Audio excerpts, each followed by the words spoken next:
Through the years, we have seen some strange video game controllers, and we were thinking, that's not really a trip down memory lane we normally take. Hi folks, it's Falcon, and today on gameranx, 30 weird gaming controllers. Number 30 is the Shogun Bros Chameleon X1, which was shown at CES 2012. The Chameleon has an appropriate name. It is a mouse that, if you turn upside down, is a gamepad, complete with 2 analog sticks, which actually isn't a bad idea. You know, you open up the game with the mouse, flip the mouse upside down, press the button that deactivates the mouse functions, and you have a controller. And you probably don't lose that controller because you use it for everything else. Actually not a bad idea, but a weird one nonetheless. Number 29 is the Ken X91 wired Xbox One controller. This one hit the market in 2017 and is kind of a weird combination of the Xbox controller and really old video game controllers, but without really indulging the design elements of really old game controllers, which is just a really confusing thing, but it's kind of cool. Vertically speaking, it's very short, it's very wide, it really looks a lot like a Super Nintendo controller if it were made by Microsoft for the Xbox One with analog sticks. But the weirdest thing is probably how you use a super condensed controller that clearly wasn't designed for triggers and bumpers. Number 28 is the Final Fantasy X 2 Tiny B controllers. Tiny B was of course Yuna's guns in the game. It's one of those things where it doesn't sound cool at all, but it is cool. But it's also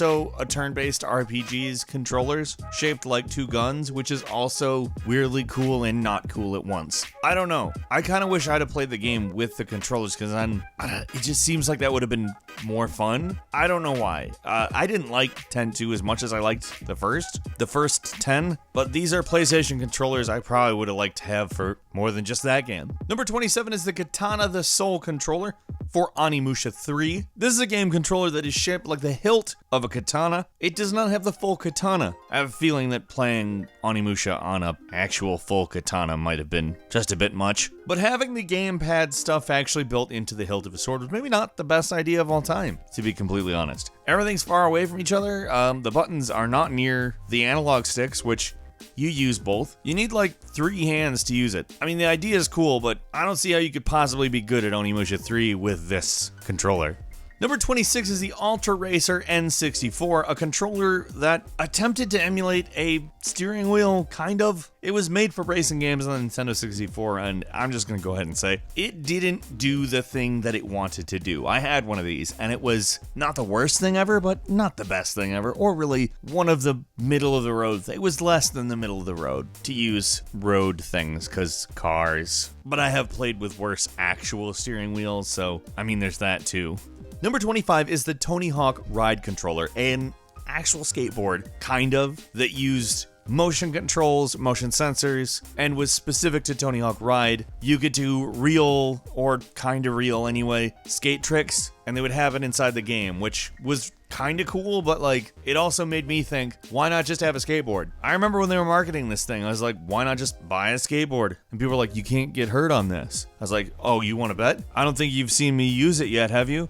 Number 24 is the PS4 Slime controller, a Dragon Quest controller. Come on, such an iconic series. Such a not clever design for a controller. And you'd think like, oh, well, they're just commemorating the PS4 game. I get it, it's a bad idea, but it's a collector's item. They only did this once. They wouldn't do this more than once. There's no way they would ever do this more than once. Oh, let's go back to the PS2 Slime controller. Oh, they did it before, didn't they? They did. Number 23 for the original Xbox, the GameStar FPS Master Controller. Now, you might be able to guess from the name, Master Chief, Master Controller. The Xbox did really good off of the back of Halo. They wanted people to think of the thing as an FPS machine. So why not make a controller with gun grips? It is not a comfortable controller. I'm gonna just go ahead and say it's not even like holding a gun, for that matter. Neither of the, like, it's a bad controller and a bad gun.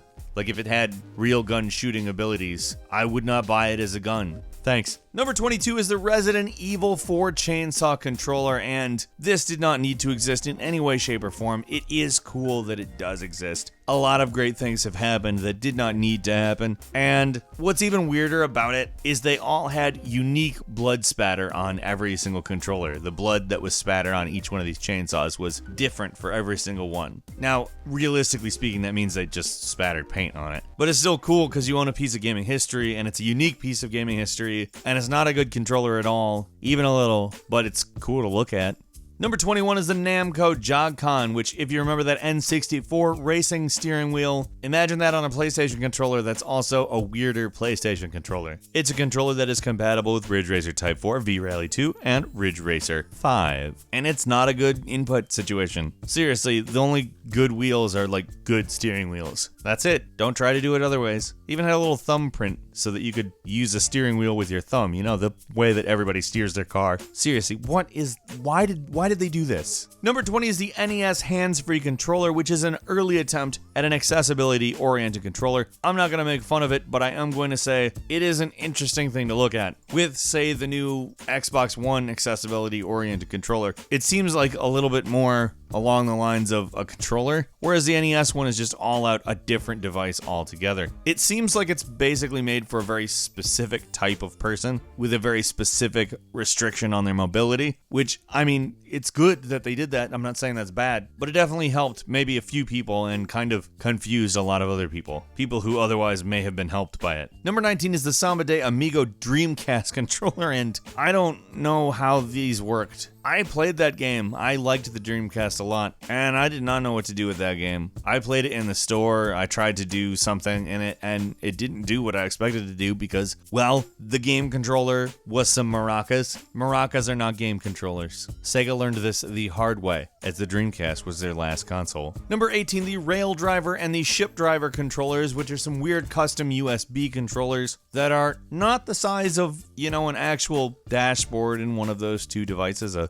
train or a boat, but instead small, highly programmable controllers that plug in via USB and look bizarre. I mean, if you're into train and boat simulators, these are probably the last stop. I mean, that is a bad train joke on my part, sorry. Number 17, there was a Wu-Tang Clan fighting game on the PlayStation 1, and it had a big W controller. It was the same as the Wu-Tang Clan's logo. And it was bad. It is a bad controller. There's no possible way to use this and have it be comfortable. I'm sure you can probably use it just fine, but it's not gonna be comfortable. It's ugly. I mean, it's a cool W for, you know, logos and stuff, but not for a controller. Number 16 is the Paradox for the PlayStation 2, a trackball controller that is, I don't even know what to say about it. I just think that's a bad idea. I don't think that's gonna provide the same kind of FPS advantage that it was intending to. It just looks sick or swollen. Number 15 is Project Epoch, a thought-powered controller that supposedly was going to use your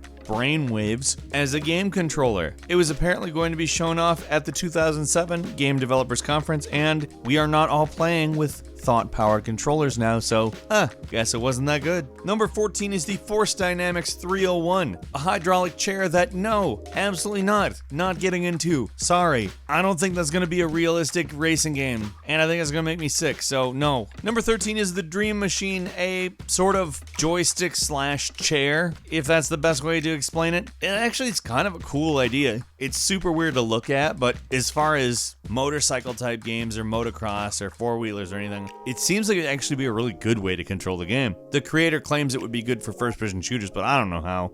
Number 12 is the ASCII Superstick Al5, which is a one-handed Super Nintendo controller that was only released in Japan. It had a rotating faceplate, and while it does actually look pretty weird, I have to imagine it's probably useful, or was when, you know, it was a thing. Number 11 was the Konami Laser Scope, a head-mounted light gun that was invented specifically for a game called Laser Invasion, but it worked with every light gun game, so if you used the laser scope, you actually had superior aiming abilities for killing those ducks. Number 10 is Max, which is actually kind of a game, but actually just a shooting simulator for the army, and it came with a light gun that was accurately modeled after a Jaeger AP-74, which was apparently much more accurate than the SNES light gun. I mean, it should be if it was meant to train people to use a real gun, but it seems a bit like overkill. Number 9 is the Nintendo Super Chair, which was used with the NES. It was used for flying games. You sat in it, you moved in it, your movement was used for the joystick, and the various buttons were on a couple of levers. I don't know what to say about this. It looks really cool, but no flying games on the NES were even vaguely accurate, so accuracy can't possibly have been the intention.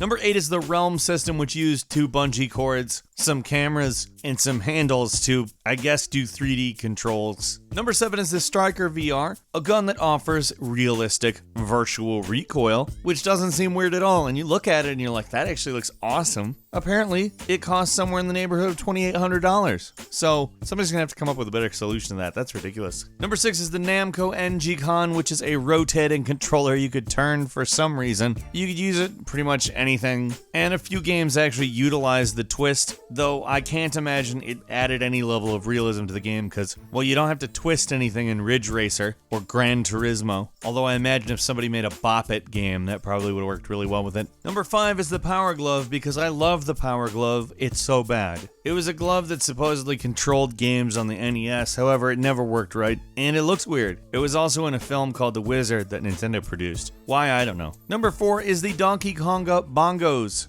Bongos that were made for Donkey Konga, obviously. Even more fun are the people who have used it to play other games. I've seen Skyrim played with the Donkey Konga Bongos. I've seen Dark Souls play with the Donkey Konga Bongos. Why, I don't know, but I have. Number 3, the Atari Mindlink is a game controller that used electronic signals that your forehead made, and it gave people headaches, so it was never released. Number 2 is the Sega Activator, which was an octagon that sent beams of light up. The marketing implied that it was motion capture.